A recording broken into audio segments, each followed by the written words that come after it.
prévalence du psoriasis du cuir chevelu est grande. C'est même une des localisations les plus fréquentes, hein.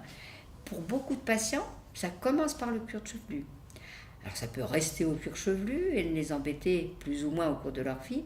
Et puis ça peut parfois, même après plusieurs années, donner un psoriasis qui éventuellement s'étend sur d'autres zones.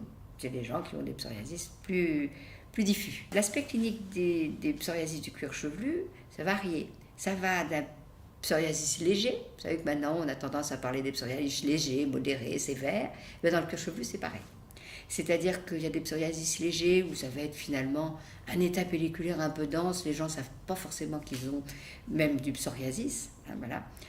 Ils peuvent avoir des squames un peu plus épaisses et dans les formes vraiment importantes, sévères, on appelle ça le casque. On comprend parce qu'ils ont l'impression d'avoir un casque de moto trop serré. Hein. Étant donné qu'ils ont des squames très épaisses, adhérentes souvent aux cheveux, et ça gratte énormément. Il y a une démangeaison même dans les légers déjà importantes, mais alors dans les psoriasis importants, bien sûr, plus.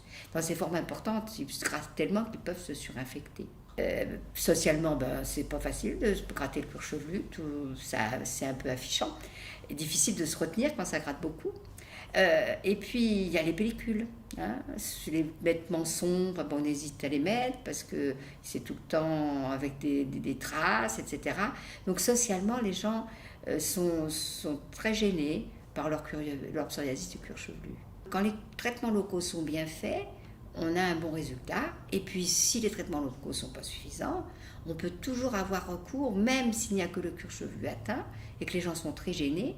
Ça fait partie d'indications de traitement par voie générale, plus important et plus efficace, bien sûr.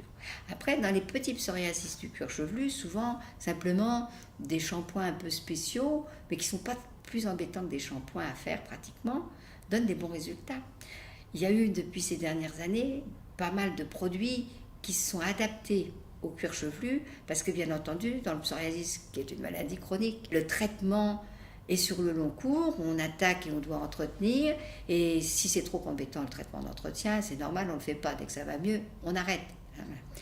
Alors, les laboratoires se sont appliqués à proposer des formes de traitement qui sont relativement possibles sur le long terme parce que ça ressemble à une hygiène un peu spéciale, mais pas beaucoup plus embêtant qu'une hygiène. C'est bien, je trouve qu'il y a quand même eu de gros progrès pour bien des patients. On arrive avec les traitements actuels locaux à soulager.